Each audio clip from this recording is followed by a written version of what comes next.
In today's episode, I'll talk about two interesting stories. In the first story of the day, I'll talk about the US Treasury yields and why it has been behaving very different to what is usually expected because of current global circumstances. And in the second story of the day, I'll talk about RBI's recent repo rate changes and what it means for all of us. Welcome to the Daily Breeze show by Zerodha, where our aim is to cut through the noise and simplify the biggest news and stories in the financial markets in a way that is easy for all of us to understand, yet one level deeper as compared to your traditional news channels. I'm your host Anurag Bansal, and today is Friday, the 11th of April.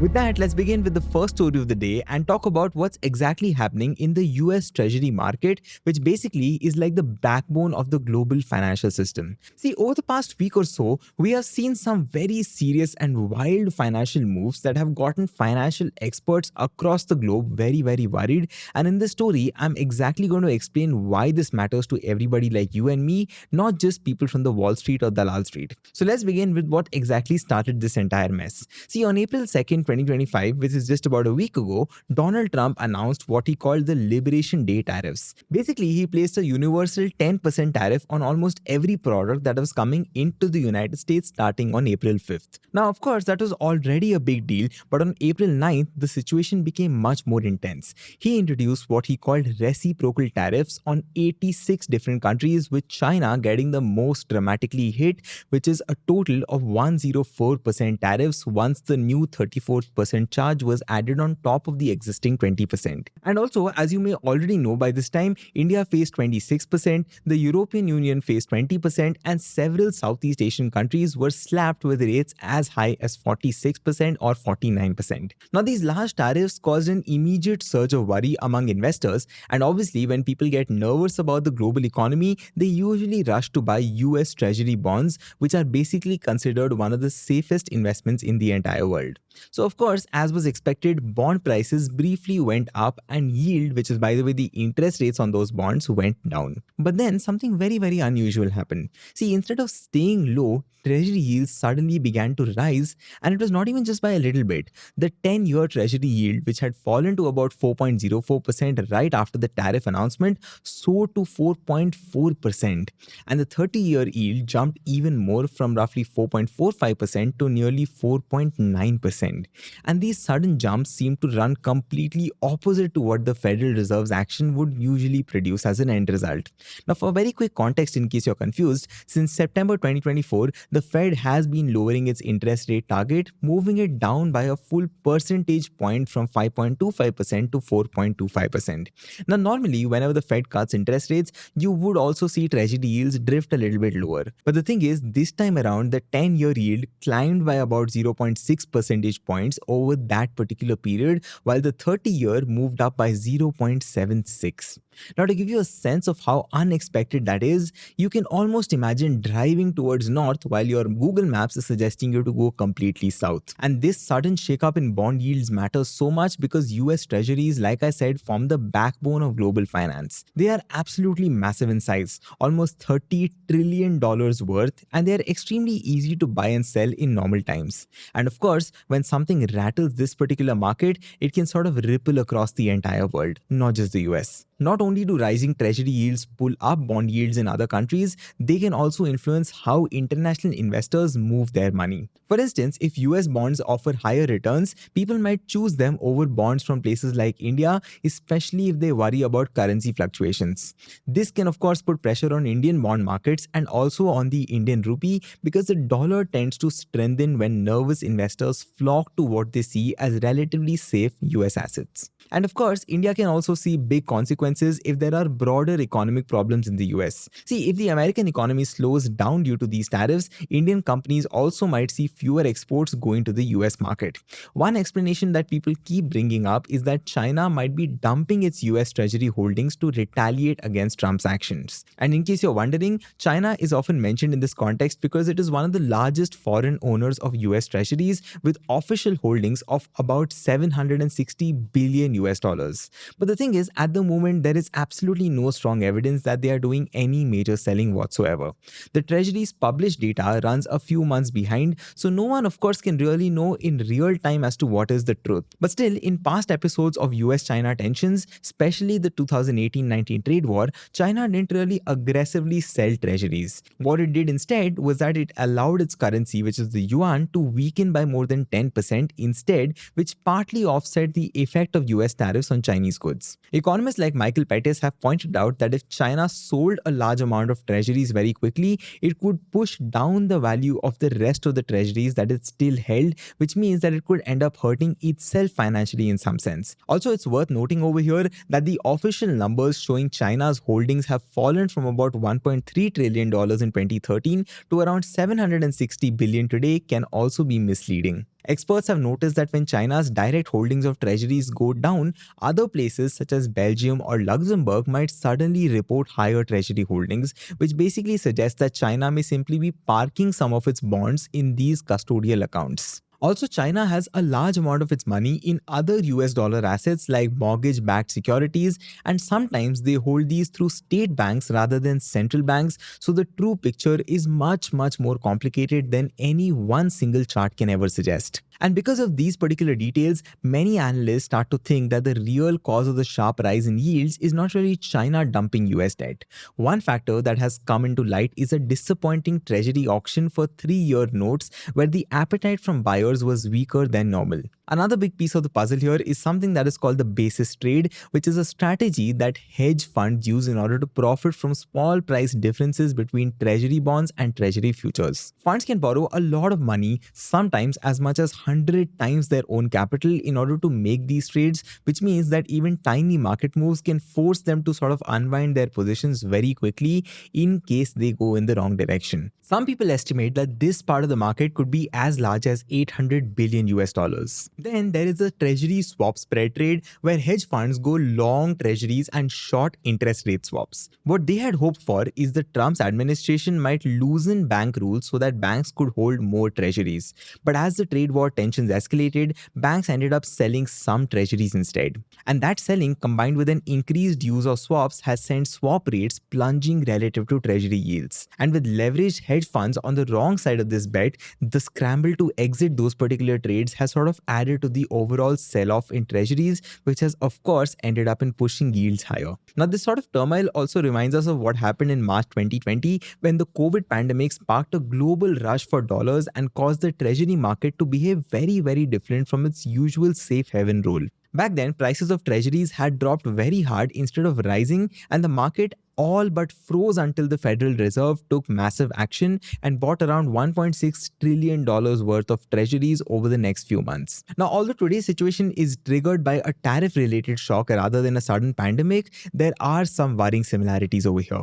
Investors who took big leverage positions are now suddenly facing a lot of margin calls, and they may be forced to dump treasuries or other assets very quickly in order to raise money for themselves. But that said, some differences also stand out. In 2020, for example, interest rates were nearly zero, whereas today they are above 4%. Back then, everyone feared a deep deflation caused by global lockdowns, while now people are actually worried about inflation because tariffs can drive prices higher for many important goods. So for all of these reasons, speculation has grown that the Federal Reserve might step in if the treasury market continues to spiral, possibly by cutting rates once again or by offering some special support. But there is also the sense that the Fed might be less willing to bail out those hedge funds that build such heavily leveraged trades, especially when analysts say that those funds should have been prepared for something as important as a major tariff announcement. In the meantime, bond yields remain volatile, and the uncertainty around how high they might go next creates additional stresses in the financial markets. So if this situation does not really calm down, it can sort of push up costs for everybody who borrows money, right from large corporations issuing bonds to homeowners looking for mortgages. Countries like ours, which is India, could see see our currencies weaken if capital flows shift more decisively to the US.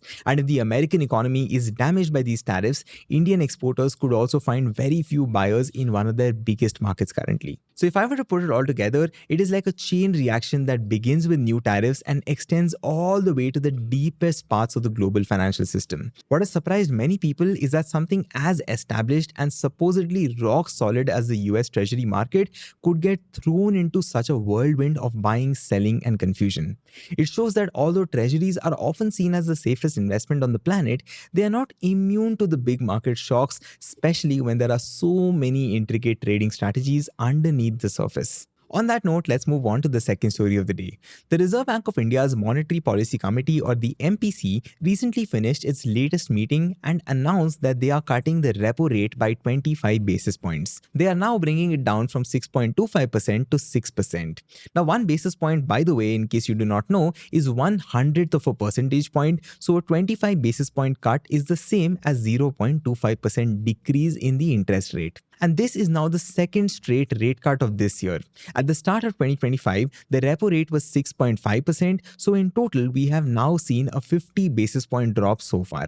The RBI also shifted its monetary policy stance from neutral to accommodative, which is another way of saying that they now feel relatively more comfortable in focusing more on supporting economic growth rather than really worrying too much about inflation rising out of control. But before I get into the details of why exactly this happened and why it matters to all of us, what's worth noting is that there is a lot going on in the world at this moment. At the time of recording this episode, China, for example, has raised tariffs on US goods to 84%, but that is a separate global trade drama that we can set aside for now. Back home though, the RBI's decision boils down to the fact that inflation has come down quite sharply in the recent few months, while economic growth has also started to look weaker than ever before. And as of course you may already know, if inflation gets too high, people start finding it too hard to afford everyday items and the country's currencies can start to lose value.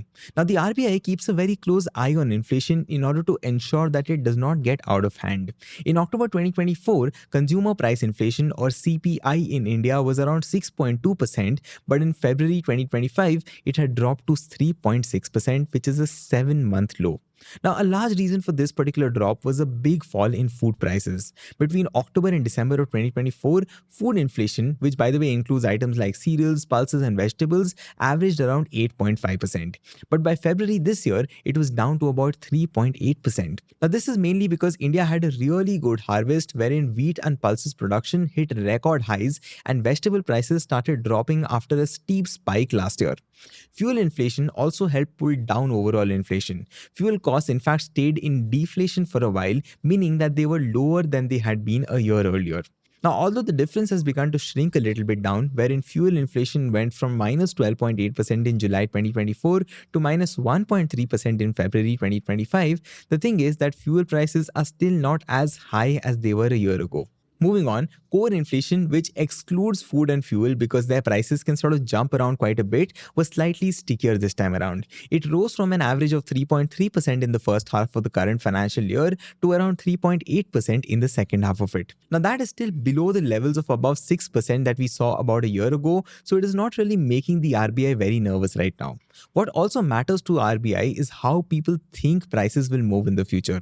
In its March 2025 survey, the RBI had found out that households in urban areas expect inflation to be a bit lower than they feared just 2 months earlier, which is another sign that inflation expectations are now coming down. Moving on to the growth side, India's economy expanded very strongly at about 9.2% during 23-24 year, but that speed did not really carry over. Growth in 24-25 is expected to be closer to 6.5%, and the RBI has even lowered its projection for 25-26 from 6.7% to 6.5%. Now, of course, I know this is pretty decent when it comes to global standards, but the thing is, it shows some level of caution, especially with international trade tensions, rising tariffs, and the overall market's volatility. Basically, when there is uncertainty in the world markets like jittery stock markets, changing bond yields, and weaker US dollars, currencies like India can really face more challenges in exporting goods and attracting foreign investments. But still, there have been some hopeful signs here. Between October and December 2024, India's GDP growth picked up to 6.2% from 5.4% in the previous quarter, thanks mainly to stronger showings in agriculture and services. The RBI's Consumer Confidence Survey in March 2025 also indicated that people might be feeling a little bit better about the economy as compared to before. Moving on, the current situation index rose to 95.5 and future expectations index jumped to 122.4, which means people see the coming months in a more positive light than they did before. But despite all of that, the RBI knows that anything from a poor monsoon to a jump in global commodity prices can very quickly upset these very forecasts. So they also run stress tests in order to see what might happen under various different scenarios. For example, if crude oil prices climb by about 10%, inflation could edge up by 30 basis points and growth could slow down by about 15 basis points. Another example is that if the rupee becomes about 5% weaker, inflation might rise by around 35 basis points, but interestingly, growth might get a small boost because exports will become more competitive abroad. Now, all of these possibilities basically show that the RBI stays very cautious even when it makes a move like lowering the repo rate. But despite all of this information, I know the question still in all of our heads is, why does the repo rate matter to me and how does this really help me? See, the repo rate, to very quickly explain to those who do not understand it, is the rate at which commercial banks borrow money from the RBI. If RBI cuts this interest rate, it basically becomes cheaper for banks to borrow funds, and ideally, banks should pass on this benefit to people like you through lower interest rates on loans, whether that's for your home, your car, or your business for that matter. But that said, the real world is not always so direct. Cheaper loans only do so much if people are not feeling confident enough to spend or invest it in the right places. Currently speaking, there are concerns about job securities and the pace of salary growth, which can sort of make people very cautious about taking on new debt, even if interest rates are a little lower. And this brings me to a very common question that popped up on Twitter recently. The question was, does your home loan rate go down by 0.25% as soon as the RBI repo rate is cut? Basically, do you get the full benefit passed on? Now, the short answer is usually yes, you do get the benefit, but not instantly. See, banks calculate the interest rates that they charge on loans by using something that is known as the reference rate, which can be the repo rate or another market-linked benchmark, and then they add a spread, which is basically the bank's profit margin plus a bit of a risk premium that depends on how likely you are to pay them back. So if your loan interest rate is floating, it is tied to some benchmark. Before October 1st, 2019, that benchmark was often the marginal cost of funds based lending rate, or MCLR. Now, MCLR was largely based on each bank's own cost of raising money, like the interest that they pay on deposits or any bonds that they issue. The problem though with MCLR was that it often did not really move very quickly whenever the RBI adjusted the repo rates. Banks might delay lowering their loan rates, and it was not always very transparent to borrowers like you and I. So in order to fix that, the RBI said that all new floating rate retail loans taken after 1st October 2019 must be linked to an external benchmark like the RBI's repo rate itself, or the yield on 3-month or 6-month government treasury bills, or any other similar rate. Now, most banks over here choose the repo rate because it is simple and it is much more closely watched. With this new system though, once the RBI changes its repo rate, banks should reset the interest rates on consumers' loan at regular intervals, often every 1 to 3 months, depending on each consumer's specific loan agreements. And as you may have figured, that is definitely quicker than under the old MCLR system, but of course it's still not immediate, so you won't really see your home loan EMI drop the very next morning after the repo rate cut. Anyway, moving on, industry data shows that more and more loans are being moved to these external benchmark systems now,